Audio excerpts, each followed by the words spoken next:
You make an advance. The opposite party says no. You get angry. You force them. That's been Donald Trump's method of engagement with many people over his many lifetime. Many women. And that's, I think, what is going on in his mind is when they say no, they're just being hard to get.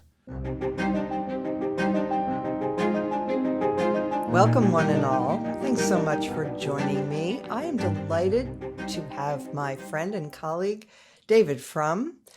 Today, David is a senior writer at The Atlantic, author of many books, and one of the wisest people in America. He was also born in Canada, and Canada's a bit more in the news than any of us would like at this moment, and for all the wrong reasons. We'll get to that. First, David, thanks so much for joining us. Thank you. Let's begin, though, with the Trump-Putin phone call that happened last night. This was the much ballyhooed attempt by Trump to broker a ceasefire. Give us your impressions of what was achieved. Well, some people are saying of this meeting or this conversation that Trump was played, that Trump was deceived, that he was somehow made a fool of. And it reminded me of something my late father used to say when we traveled in Europe in the days of handwritten cafe checks. He'd grown up in the Depression in a poor family. He always carefully scrutinized every bill he got. And he would read the bills. And he used to say, if they were just bad at math, you'd expect half the mistakes to be in my favor. So I don't know, maybe Trump gets played. But if Putin is always able to take advantage of him, every single time. And the whole world is saying, you got played, you got played, you got played, and Trump agrees to be played one more time. Maybe he's not being played. Maybe again, half the mistakes would be in our favor if he were being played. He's not being played. He's maybe a partner in this conspiracy. Explain that a little further. So what did each party get from this? Well, no one got anything. Because the post-call, the status quo is exactly the same as it was pre-call. Let me interrupt for 1 sec and just suggest that possibly I've read that that Ukraine was actually doing quite a bit of damage to the energy infrastructure in Russia, and that particular thing was something that Putin was eager to see halted. But the Ukrainians hit a major Russian oil depot immediately after the call. As if to say, we're not bound. Sorry, we weren't on the call. We're not bound by anything that Donald Trump said. So the strikes on energy infrastructure are continuing on both sides. There's no ceasefire. I don't know if the Ukrainians have since stopped, but my reading was that within a few minutes or within an hour of the call, they had struck a Russian oil depot. So it looks like, and I may be wrong about this, you may know better, but it looks like the things are continuing. So what happened? If the goal is to get a ceasefire, we're no closer to it. If the goal is to lay the predicates for an American arms cutoff to Ukraine, however, we are closer. You saw today the story that the Trump administration is considering not appointing an American to head the NATO alliance. One of the things a story that should get more attention than it does is the coming collapse of the F-35 fighter program, which was supposed to create a standardized fighter that would be used across every NATO platform. And many of the NATO allies are reconsidering, including the Canadians. Portuguese were out in front first. And so if you think that what Trump's goal is to reach some kind of partnership with Russia, for whatever reasons he wants to do that, may be rationalized by Russian energy sales to the United States. Although why the world's biggest oil producer, biggest oil exporter, biggest gas producer, biggest gas exporter needs anything from Russia, I don't know. But that's going to be a rationalization. But we are moving toward that moment where Trump cuts off Ukraine. And I think that's what this call was all about. And that's why I call them partners. Yeah. In many ways, Trump does seem to live in a 1980s reality where there is a Cold War and there are spheres of influence. Yeah. But in his version of this, he imagines, because he's terrified of nuclear weapons, he says this constantly, he imagines that we can come to some kind of accommodation where they have their sphere of influence and are free to behave in it as they will. And we have ours, and we can behave as we would like, Yeah. maybe annexing Canada, maybe annexing Greenland, etc. And so tell me what you think of that, that explanation of Trump's mind, to the degree we can penetrate it at all. Not impossible, but one thing that needs to be said about this concept of spheres of influence is one of the, I've written about what I call the opioid dispensers, the people who try to come up with rational explanations for Trump's behavior. And the way the opioid painkiller works is it attaches itself to the nervous system and it blocks pain signals from the body. Well, pain signals are information, and oftentimes information that the body needs.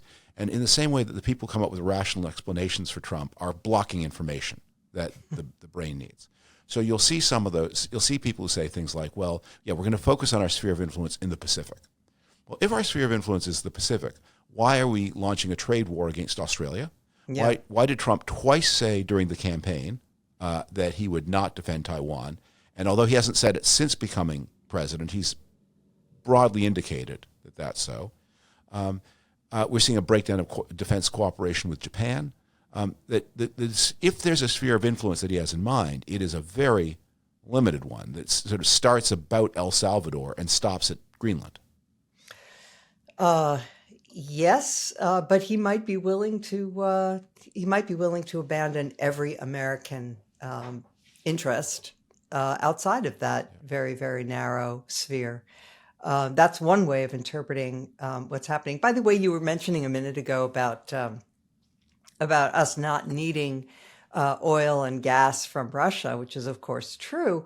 But it does remind me, for every story about a Trump behavior, there is an example that you can think of from the not very distant past of Trump saying exactly the opposite. So in the first Trump term, he was actually fairly hard on Germany about the Nord Stream pipeline, saying, you're going to be dependent on the Russians, right?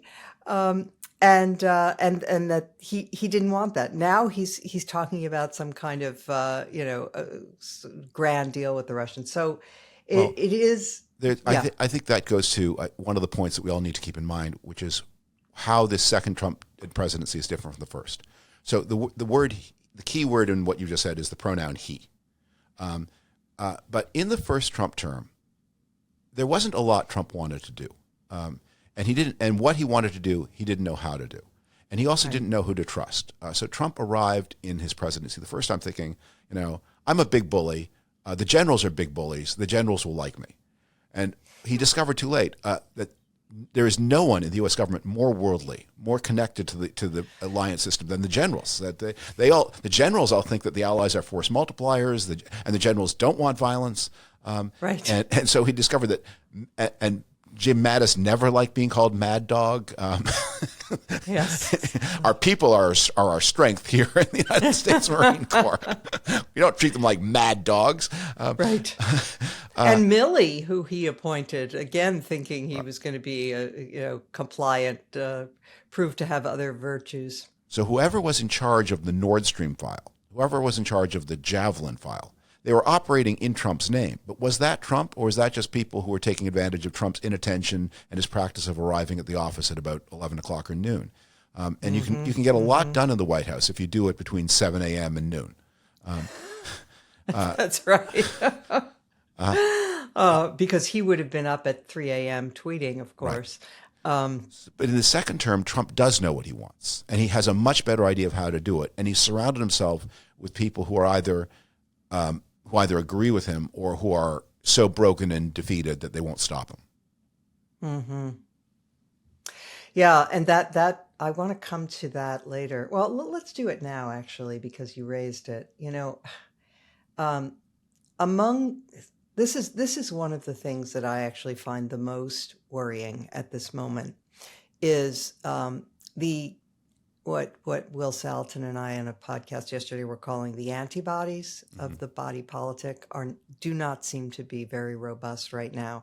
You have so much fear, so much timidity in so many areas. So, for example, the medical establishment has barely said a peep about what's happening with HHS. Lawyers are being assaulted. Major law firms are having their businesses. Trump is attempting to put them out of business for having represented people that he doesn't like. Yeah. And the other lawyers are sort of hanging back. There isn't this sort of, robust response. And you see this in area after area in the press. The Bezos and the Zuckerberg response. What's your sense of that? On the one hand, it's terrible that Trump is doing these things, and it's beyond anything that any president would ever imagine. And previous presidents have been so conscious of the potential power of the office that they hesitate even to do things that they're permitted to do for fear of what it would signal. On the other hand, except for those Venezuelans who may or may not be gangsters, they're not sending anybody to a gulag. And if you are timid, you enable bad things to happen. And I don't know, you need to find out a little bit more. What exactly are you afraid of? When you were a child, you would hear a noise in the basement and you would hesitate to go down there because the lights were out and the boiler could be a monster.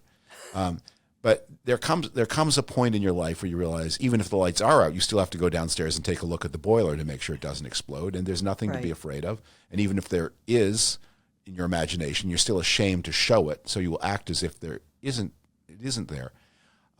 So I blame, of course, Trump for the things he's doing, but I also wonder, what are you afraid of? Like the Secretary of the Treasury. Let's talk about him for a minute. So here's a man with $750 million made when he was shorting currencies for George Soros. He's got I didn't know that. Yeah, is that how he made his money? That's how he made his money. And look, shorting currencies, we need to know the true market. I have no complaint. We need to know the market value of the British pound. And if it's overvalued, the market does us a service by reminding us of what it's really worth. Nonetheless, that's how the money was made. Okay, so what's he afraid of? What's he afraid of? What's anybody going to do to him? So why does he have to go on television and say things that he must know are untrue about the like? You don't have to say things. You don't have to challenge the president, but you could just decline to take the interview, avoid the question, make a joke. Right. So you have to ask the president himself that question. I don't know. So that, of course, anybody who has signed up to work for this guy at this point has agreed ahead of time to be a public liar. Yeah. But there are also people who have who are not employed by this administration, and who are simply major figures in American civil society who are also behaving as if they've signed a contract saying thou shalt not criticize the great Cheeto Jesus. Yeah. So that's what I find even more mystifying than the people who actually work for him. But let's transition here into relations with Canada, because you were born and raised in Canada. Still spent a lot of time there. And still spent a lot of time there. And lately, David, I've been sort of envying your dual passport and thinking, Well, we may. I'm on a beach that may be where the Marines land. So, right.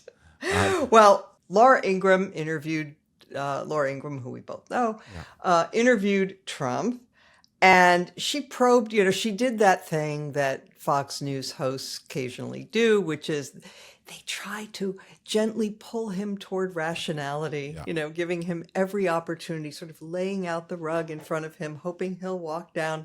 And he very frequently takes detours. And so she asked him why he has such a particular animus toward Canada, and was being tougher on Canada, she notes, than on many of our traditional adversaries. And he said, well, Canada was simply meant to be the 51st state. And, of course, the biggest offense that a nation can commit against Trump, in Trump's mind, is We buy more goods from Canada than they buy from us, an unacceptable thing. And then we don't need their lumber. We don't need their energy. We don't need anything. We certainly don't want their automobiles, but he does want them to join the union. Well, there are a couple of ways to talk about this. One is you can spend a lot of time on the facts and figures. The other is you can sort of go into there is something about when Trump said they're meant to be. You know what? Let me just. I won't make this so direct. So you make an advance. The opposite party says no. You get angry. You force them. That's been Donald Trump's method of engagement with many people over his lifetime. Many women. And that's, I think, what is going on in his mind is when they say no, they're just being hard to get, and that's the response to the no is to keep insisting and drag them into a dressing room and have your way. So that's sort of what I think is the psychology of this. Of course, the impact on things Canadian is very big. At first, it's produced a political revolution in Canada, where 6 months ago there are many smaller parties, but there are two big parties, Liberals and Conservatives. The Liberals were the party of former Prime Minister Justin Trudeau. They're now the party of new Prime Minister Mark Carney. The Conservatives are headed by a man named Pierre Poilievre. The Conservatives had a 22-point lead 6 months ago. And now the two parties are running neck and neck, and many polls indicate the Liberals might even actually win, which is an astonishing turnabout. And that's a reaction to the Trump presence, in the same way that Trump has driven the president of Mexico to an 80% approval rating, in the same way that he is achieving political revolutions all over the world. And I don't know whether they do this consciously, whether they quite understand this, but it has other countries have nationalisms too. And of course, all of this invites self-destructive behavior from everybody. It invites people to come up with their own protectionism, their own economic nationalism, their own industrial policy, their own state-led development. It means you get these breakups of NATO arms procurement. It's been a big project for a long time to get NATO to use one plane, one artillery shell, one standardized rifle round. All of that is now in question. But the impact on Canada is I think especially acute because there's no predicate. I mean, it's such a big relationship. There are a lot of longstanding disputes. Lumber and dairy are two famous ones. The Canadians have their dispute about things the Americans do. And these things have been argued and argued and argued over, and compromises have been found, and then they fall apart. But mostly it's a relationship of cooperation. From the abolition of acid rain in the 1990s to the improvement of cross-border flows, to the single airspace for national defense intelligence cooperation. And all of this is now in cooperation, and no one knows why. And Canadians feel very betrayed. And by the way, the most recent trade agreement was negotiated by Trump himself. Yeah, and exactly. And one of the questions he has, both Canadians and Mexicans have, is since his signature is worthless, since the tariffs he's imposing are violations of his own agreement, why would you ever negotiate a new agreement with this person? Because the last one turned out to be not worth the paper it was printed on. Yeah. When it comes to grocery shopping and meal planning, it's never been easy to find time to shop for groceries and consistently cook healthy food. That's all changed thanks to Hungry Root. It's the easiest way to eat healthy. If you've ever wanted a nutritionist or a personal shopper, Hungry Root is like having both at once. They take care of the weekly grocery shopping, recommending healthy groceries and meals tailored to your tastes. They take care of the weekly grocery shopping, recommending healthy groceries and meals tailored to your tastes, nutrition preferences, and health goals. Eating high-quality, nutritious food and achieving your health goals is no longer impossible. Hungry Root has it all, from anti-inflammatory to gut-friendly, gluten-free or dairy-free, high-protein, and more. You tell them about your goals and preferences, and they will fill your cart with personalized recommendations that get smarter as they learn more about what you liked or didn't like. Prepare any of Hungry Root's recipes in just 15 minutes or less. and they have 15,000 recipes to choose from. There is something for every palate. You can also get nutritious things like smoothies, kids' snacks, sweets, ready-to-eat meals, salad kits, and even supplements. And there is no high fructose corn syrup, artificial sweeteners, or preservatives in any of it. They only source top quality meat and seafood free of hormones and antibiotics. I love the personalization feature because I have a million things that I'm sensitive to, like high fructose corn syrup. Can't have it. Onions. There are certain things I just can't digest. And with this plan, you can tailor your diet so easily. And by the way, there are a lot of you out there who probably don't even know that you're sensitive to some of these artificial sweeteners and high fructose corn syrup. But once you stop using it, you will notice the difference. You're going to love Hungry Root as much as I do. Take advantage of this exclusive offer. For a limited time, get 40% off your first box, plus get a free item in every box for life. Go to hungryroot.com/Charen and use code Charen. That's hungryroot.com/Charen, code Charen, and get 40% off your first box and a free item of your choice for life. hungryroot.com/Charen, code Charen. Can we talk about autarky for a minute? Because a lot of people still think they like the sound of Made in America. They like the idea we don't need anybody else. We have the world's biggest market. Joe Biden, in many speeches, used to say, and it's going to be Made in America, Made in America. Can you give a little primer on what we get from trade and why tariffs are shooting ourselves in the foot? So the other day I was walking with a friend on a street in downtown Washington, and we paused. We were parting our ways in front of a tea shop, teaism. And as I was looking there, I noticed that they had a particularly formidable window made of very heavy, insulating glass.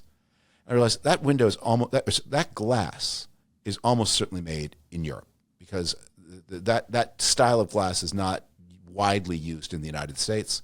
So you get much bigger economies of scale. The European environmental regulations require it. It's a sheet of glass almost certainly made in Europe. But it's inserted into a window system that is probably made in Canada or the United States. And because you have this superior glass from Europe inserted in this free trade window system, the whole shop is able to have a much more attractive presentation. And it's much safer against the vandalism that you sometimes get in downtown D.C. And of course, it's all more economically efficient. And it means that the fancy teas inside the shop can be sold at a lower price. That means the tea shop can have a more tolerant attitude toward people who take a chair and sit there for a long time.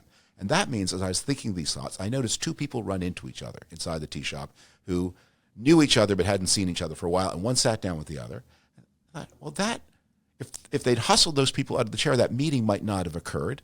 And who knows whether a new play is being written, a new product is being invented, and a new family is being formed. Something is happening, all of which wouldn't happen if the tea shop's prices were higher, if they had to chase people out of the chairs faster, because the windows, because their rent cost more, because their heating bill cost more, because the window system was not as good, because they hadn't been able to get the glass. So when people are trying to explain the power of free trade, in order to bring it home to people, we often focus on finished products like a tomato or an avocado, because that seems very commonsensical. But the most important thing to understand about trade is that, except for a tomato or an avocado, and maybe even not entirely except them, every product is also an input. Everything you buy goes into something else. And when you say, let's make sure, well, we're seeing this with the steel people. When you say, let's make sure the steel is made in America, that means that the people who use the steel must pay more, and therefore their products are more expensive, and their products are less globally competitive.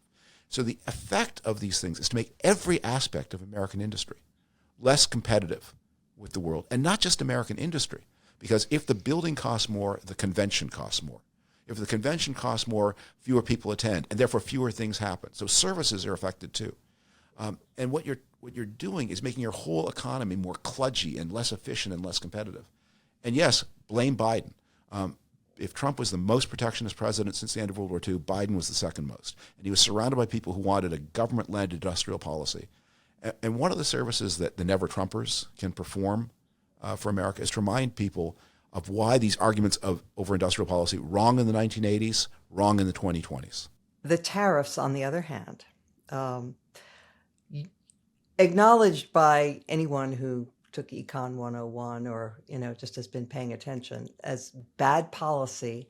I'm coming to think in the last few days, David, that the tariffs may be the only good news. And here's what I mean.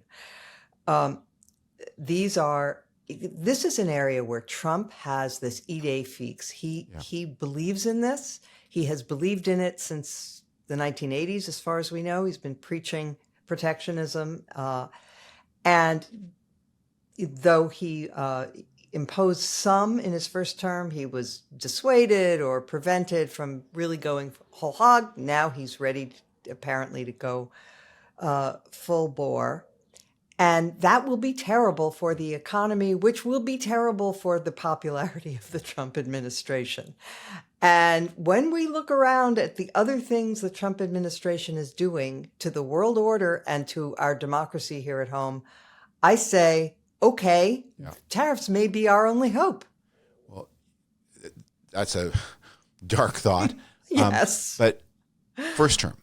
So you're quite right. Trump didn't get around to doing tariffs until about 2018 when he started his trade war with China, which he rapidly tried to get out because the trade war with China negatively affected the stock market in 2019. And because Trump was so busy trying to do a deal with the Chinese to get the stock market back up, that's one of the reasons why he was so late to react to the news about COVID, because you'll remember those crucial months, December of 2019, January and February of 2020, he was praising the Chinese. He was hoping for a deal that would get him out of his trade war, and so he ignored COVID. He was praising Xi Jinping, particularly on his handling of COVID. Right, in order to get out. But here's what he did in his first term. Until 2017, the United States was the world's largest exporter of soybeans. And one of the things the Chinese did to retaliate in their trade war was to pivot from buying soybeans from the United States to buying them from Brazil instead. And the American soybean market has never recovered. Brazil is now the world's largest producer and exporter of soybeans. And audaciously, during 2024, J.D. Vance kept attacking Biden because the United States is a net exporter of food. Used to be a net exporter of food, and now a net importer of food.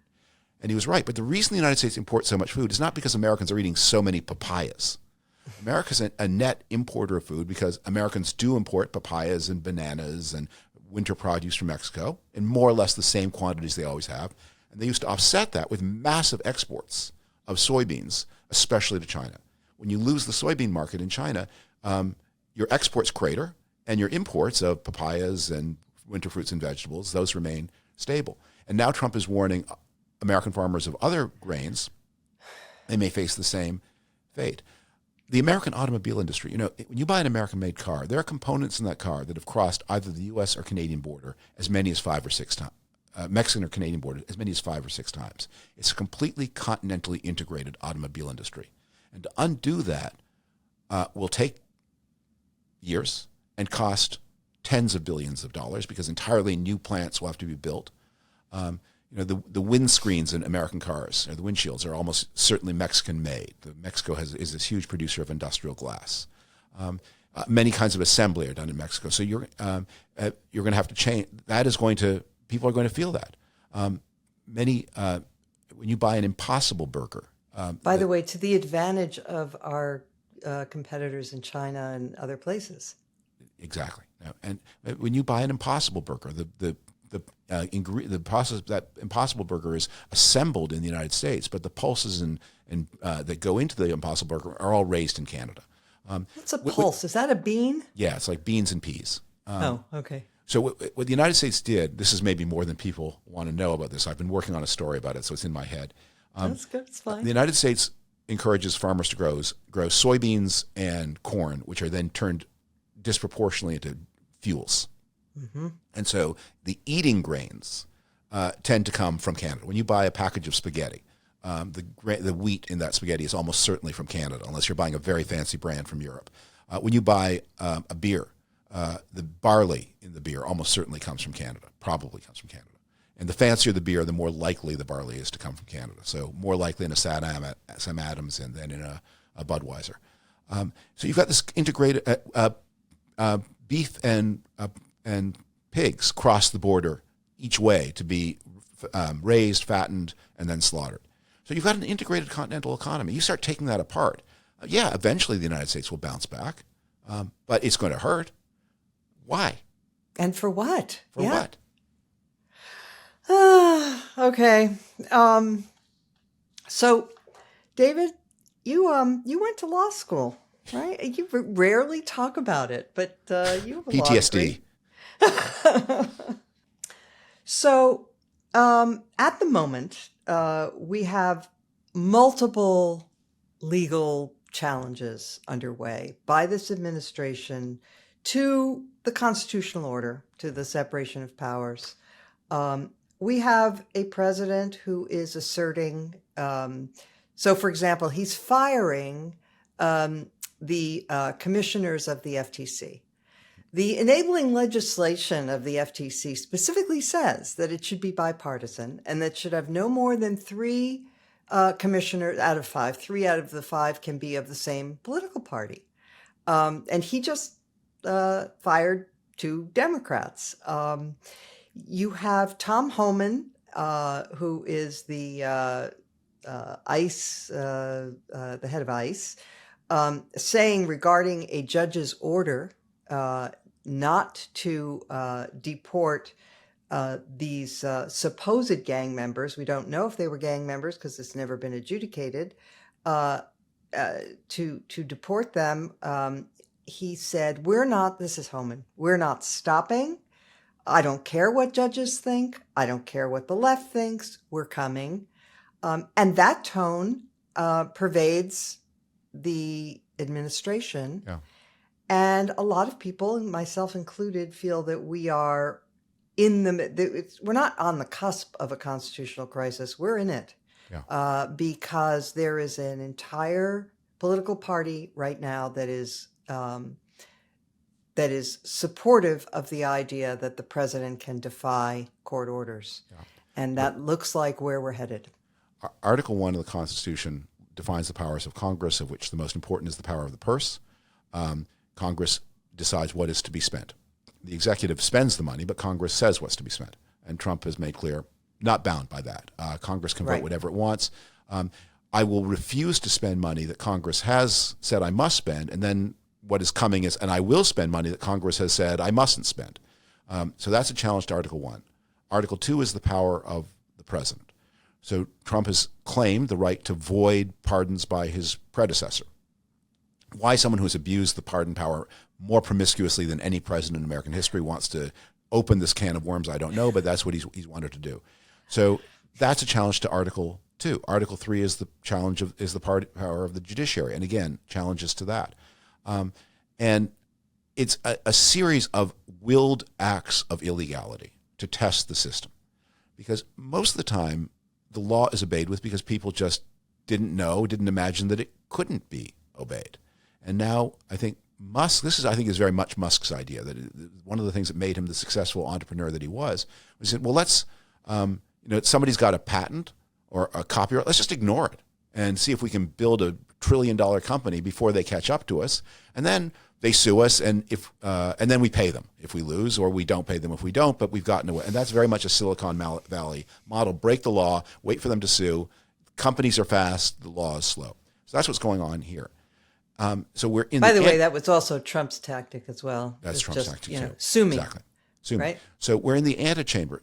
The defiance of the court orders is the crisis itself, because we'll see whether the system is robust. And Trump's and Musk's calculus is the democratic system is so rotten that actually there is that if you willfully break it and violate its terms, no one's going to stop you. And I think that's one of the reasons why that Supreme Court decision about Trump's personal immunity was so important, because the judges just made that up out of thin air. It was the Roe v. Wade of crime. Yes. There's no basis to it. And it was more like they said, well, here's a hard problem.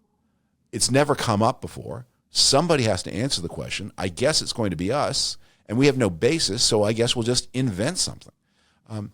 And that sent a message to Trump of, you know what?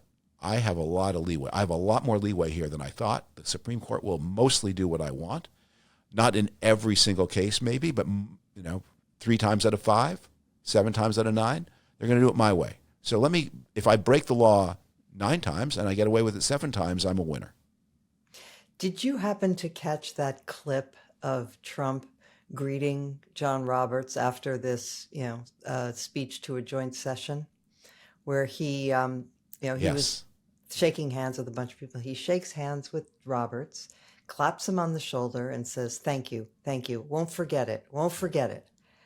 Now, I suspect that was deeply embarrassing to Roberts, and that it made it seem as if, not that there was a corrupt bargain necessarily, but that, he hated to be seen as being somehow in Trump's corner and having done Trump a solid. So this week, we have the Chief Justice coming out with a statement because Trump called for the impeachment of the judge who ruled against him in the case of the Venezuelan deportees. And so Roberts said, for more than 2 centuries, it has been established that impeachment is not an appropriate response to disagreements concerning a judicial decision. The normal appellate review process exists for that purpose. First, do you agree that he might have been slightly motivated by trying to put distance after that unfortunate moment? And what do you make of his comment? That moment reminded me of that scene in It's a Wonderful Life where Jimmy Stewart shakes Lionel Barrymore's hand and then withdraws his hand and looks at his hand as if to say, "My God, what did I just touch?" But Jimmy Stewart got his moment back because he hadn't issued a Supreme Court edict saying Mr. Potter can do whatever he wants.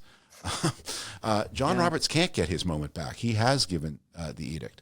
And I think there's a pretty broad feeling that, as I say, I think Americans understand if you really push the Supreme Court, they'll say no. But Trump's going to win all the close ones on this court in a way that if it were Biden or Obama who was the president asking for the close one, they would not get the close one. And he's got like two judges who will vote his way no matter what, and another few who will vote his way 3 times out of 5, 7 times out of 9, give him allowances that they would not give to somebody else, another president who was asking for permission to be a criminal. So that's an alarming thing, and that is the crisis that we are building to. Because, I will bet $100 against a box of donuts that at least one of the people sent to El Salvador is going to turn out to be Juan Gonzalez, the pastry cook, not Juan Gonzalez, the gangster. Oh, absolutely. And what happens that you have now? We need an expedited deportation process. We need a way to deal with asylum cases much more quickly. But the idea that you would not send somebody back to the place of origin, but send them to a prison based on no proof, no hearing, even where you could challenge the identity and say you've got the wrong Juan Gonzalez. You've got the wrong guy. Yep. And to a country that is run by a guy who calls himself the world's coolest dictator. And to a country, by the way, that is being paid to take these people. Yes. And whose accounts are not well audited. So we don't know we don't know exactly how much El Salvador has been paid. And we don't know how much has gone into the El Salvadorian treasury and how much has gone into Bukele's treasury. And I throw no accusations. Maybe it's zero. Of course. That's a great point. But some of the money may have gone, and given how chummy he has been with the Trump people, and given their standard of ethics, yes, maybe there's something in it for him. And people are not being refused. They're not being turned back and sent away. They are being sent to a prison. Right. And I just want to, underline something that you said there. Given their history and their lack of honesty, I mean, these people lie prodigiously. And so the notion that, so I think it was Carolyn Levitt, the spokesperson, she said, regarding whether these deportees were all truly gang members or had criminal records. She said that she could assure the American people that Customs and Border Patrol and ICE and the Department of Homeland Security are sure about the identity of the individuals who are on these planes and the threat that they pose to our homeland. Well, first of all, these people are liars, so I have very little confidence in their word. And second, even if they weren't, that's not how this works. You have to have a hearing before a neutral magistrate who will hear evidence from both sides and then make a determination. What I think about the Kelly government in El Salvador that people forget is that during the Biden administration, that El Salvador routinely sold for a big fee tourist visas to people in India and other countries, so that people could fly from the other country to El Salvador and then begin with human traffickers their journey to the American border. So they have been on every side of this people business. And it's a reminder, if they're willing to sell visas to people who are going to human traffickers on the way in, I don't know that this is, again, the standard of ethics you want in a law enforcement partner on the way out. Not to say there aren't real problems here, and not to say that some Biden was lax. People should have been turned away. We need expedited refusal of asylum seekers, and a lot of the claims are bogus and are never going to be heard. Not that people don't have genuine problems, but they don't qualify for asylum under treaty and law. So something needed to be done about that. And you can change the law to change the kind of process that is available. But there are laws, and you start breaking them. There's no limit. Sooner or later, an American citizen is going to end up inside the El Salvadoran prison too. Well, and so the example of Mahmoud Khalil, the Columbia University graduate student, with whom I have zero sympathy in terms of his views, he cheerfully encourages the murder of Israelis and is a supporter of Hamas and Hezbollah. He has awful views, but he also has a green card. And that has to mean something. You cannot just sweep him up and say he's going to a detention facility in Louisiana because we don't like what he said. I don't know this. I suspect that Khalil lied on his application for the green card, because one of the questions you have to answer is about your involvement in extremist activity. So my guess is that his green card could legally be revoked. Some 300 people lost their citizenship or were deported because they lied about being Nazi war criminals in the 70s and 80s. 300, I looked it up. The number is about 300.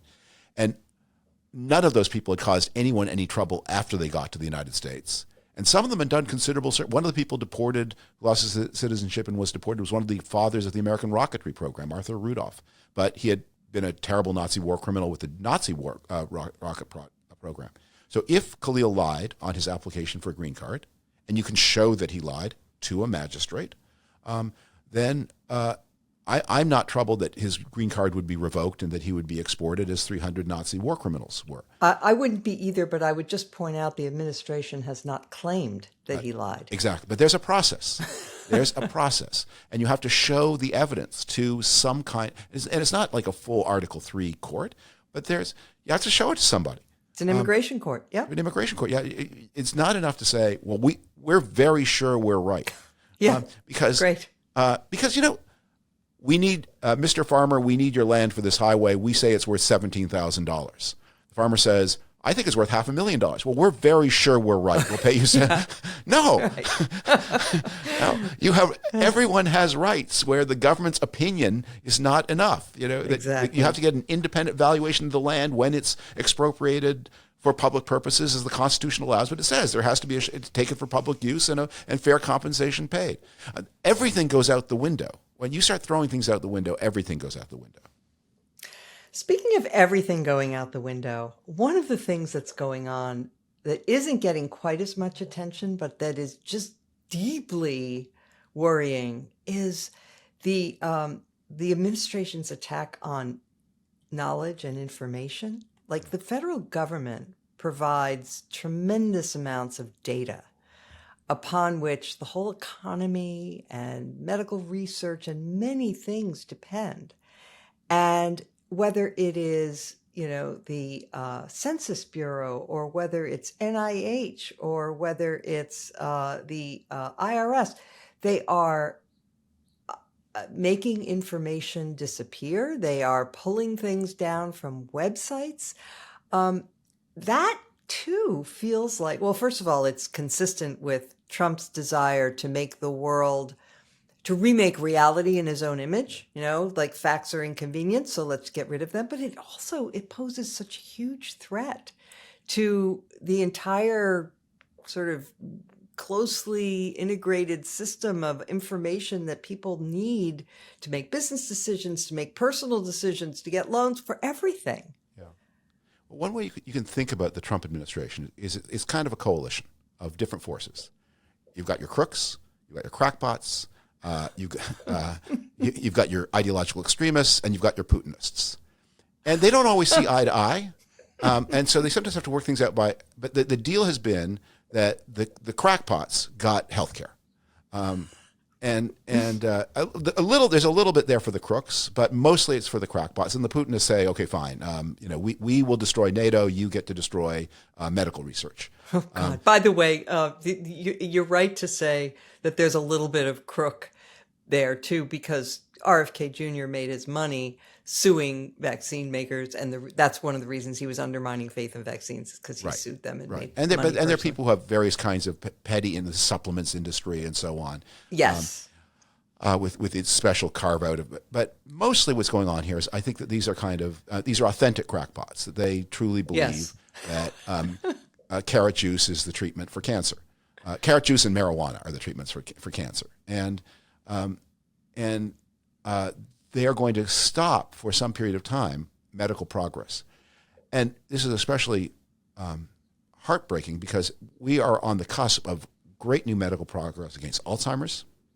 These mRNA vaccines seem to have all kinds of potentials against cancer. You stop for half a decade that progress. You can't just pick up where you left off, because people have to people who can't, they change their areas of study. They don't develop the specialties and the expertise. The graduate students aren't trained. So if we're not going to lose just the Trump administration, we're going to lose a lot of time on the other side of it. And we may lose some competitive advantage because the Europeans and others or the Chinese may fund this research, or we may lose the benefits altogether. And I'm confident that from the perspective of 100 years from now, this little blip in Alzheimer's progress won't matter. But if you're a person who is biologically fated to develop Alzheimer's in 7 years, the next 5 are really important. Yeah.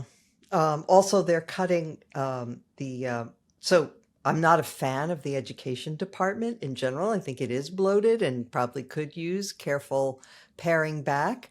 But of course, they're not being careful at all. They go in with a chainsaw. And one of the things apparently that they've cut is funding for the National Assessment of Educational Progress, right, which is the benchmark that tells us how we're doing in educating kids and what they know and what they don't know. As they've cut the Office of Net Assessment in the Pentagon. And now, it should be said, many of these actions are illegal because Congress actually passes laws that say we are funding this program. Like the cuts at VOA, Voice of America, are illegal. The cuts at the U.S. Institute of Peace are even more illegal because that's an independent agency set up by Congress. It's not part of the executive branch. So a lot of these actions are illegal. But there does seem to be a combination of, as I say, in this coalition of the Putin. There's some things the Putinist wants. In some cases, it's the ideological extremists. I mean, one of the ways that Musk has operated at Twitter is just to say the only way to find out what a server does is to unplug it and see what stops working. Right. And then you know what the server did. And so they're doing some of those things. It protected your nuclear weapons. Oh, okay. Well, that seems important. Let's plug it back in. But meanwhile, of course, everyone has gone off to other work in the private sector. Because one of the most valuable people in government are making much less money than they could make, and they're trading off higher incomes in order to work in the same town as their spouse, in order to have more security, in order to have a pension, in order to have better vacation plans. They're the reason why people make these trade-offs. Right. But a lot of the most valuable people say, well, you know what? Okay, if we have to move the whole family to Los Angeles, we'll move the whole family to Los Angeles because they are tripling my salary as compared to what I was making in the greater Washington area. Yep. And yeah, the people who have the maximum amount of expertise are also the people who have the maximum amount of choices and will be the first. So the best people will be the first to deplane and not come back. The one that I find most amazing, is this does seem pure political suicide, is turning off the 800 numbers at the Social Security Administration. Genius. Because that one, look, I've had this conversation with some relatives where there's a problem on Facebook and they say, well, why didn't I just call Facebook? And you have to explain there is no 800 number at Facebook. There's no one to call. They won't take your call. But in the end, if the world doesn't see that video of your grandson, the world will trundle along. But if it's your pension check that's gone missing, or your hearing date for your disability pension, and you can't get any advice, that has political consequences. Oh, absolutely. So let's finish on this question. So, oh, by the way, are you ever going back to the Kennedy Center? I don't know about whether I will or not. That's a personal peak thing for me. The Kennedy Center is my happy place, and Let me say, on your line about the tariffs, I also think presidents lose power with every week. They start with a certain bucket of minutes, of their most powerful minutes. And my view is, if Donald Trump wants to take double handfuls of those minutes and spend them on bringing the Rockettes to the Kennedy Center, I think that's a good use of his time. I know, but why does the burden have to fall on me, David? I also am amazed that the person he appointed to head the center, Richard Grenell, is the same man who said we want more Christ in the Christmas pageant at the Kennedy Center, but is also the same man who was sent to the Munich Security Conference to spring the Tate brothers out of that was Richard Grenell too, and so you think a lot of people think you have to choose, it's Christ or sex trafficking. But no. But in MAGA, you can have both. You can put the sex trafficking back in Christmas. Did you see the item about this member of Congress who had introduced legislation? Actually, I think he was in a state office, but anyway, introduced legislation to make it to make Trump derangement syndrome a recognized mental disorder, and was just arrested for soliciting a 16-year-old girl. As the late Christopher Hitchens used to say, you can set your watch by it. There you go. It's always the ones you most expect. All right. But okay, so you're right, they have a ticking clock. And they're doing things that are bound to be, first of all, to be found to be illegal. How that will shake out, we do not know. But that also will be deeply unpopular. Yeah. But what is your sense, coming back to something I raised earlier, what is your sense, and if it's not positive, you can say so, I mean, that's just reality, of the fortitude of civil society and the larger society in the face of this? I mean, do you foresee that at a certain point there could be things like general strikes or something where people will rise up and say, this is not who we are. We are not going to be the world's bad guy teaming up against Ukraine with Putin. We are not going to see, all of the, this lawlessness, people snatched off the streets without a hearing. What do you think? I very much hope that the 2026 elections will be free and fair. I think when you see the obviously unpopular things that Trump is doing, like canceling the 800 numbers at the Social Security Administration, you say this is someone who's either who's wildly delusional about his popularity, or is planning to ensure that the 2026 elections are not free and fair. So we have to be ready for that. But until we know that they're not free and fair, I would urge anyone who has any energy to put that energy into electoral politics. When you take politics to the streets, you You empower the most radical and irresponsible members of the coalition. You end up highlighting the least popular issues, not the most popular issues, and because the people who are going to give 23 hours a day to planning the demo have very particular causes that are not the ones in line. You're not going to be able to keep the weirdos away. That's true. And also it allows the Trump people to claim to be the party of order and the state and the symbols of society. And so I wrote a piece at the very beginning of the first Trump administration just saying that the symbols of the republic do not belong to this gang of outlaws and traitors. Oh, I remember this piece. Yeah, it was great. You should Pledge of Allegiance, American flag. You see somebody with the Palestinian flag, out. Yep. Out. No. American flags only. And politics. Until you know it's not going to work, until you know that the election is so rigged that you have to go to the streets, as happens in Serbia, go to the committee meeting, try to get yourself an electable candidate, find a presentable face, and talk about the cost of living. The Trump's central project, economic project, is to make it more expensive for you to buy the things you need. And he's got his $750 million Secretary of the Treasury saying your cost of living doesn't matter. He's got his billionaire Secretary of Commerce saying that he welcomes a recession. It's worth it. Yes. Trump himself has gone now on record saying a recession is worth it. Make them wear that for the next 2 years. When people lose their jobs, or even if we mercifully avoid a recession, but just everything's more, your car costs more. Your food costs more. A house costs more because the lumber of which the building is made and the glass costs more. Make them wear that and do it through the political process as long as you can. Do not be pushed into the streets until there's truly no other recourse. That is a great point on which to end this. David, thank you so much for joining me.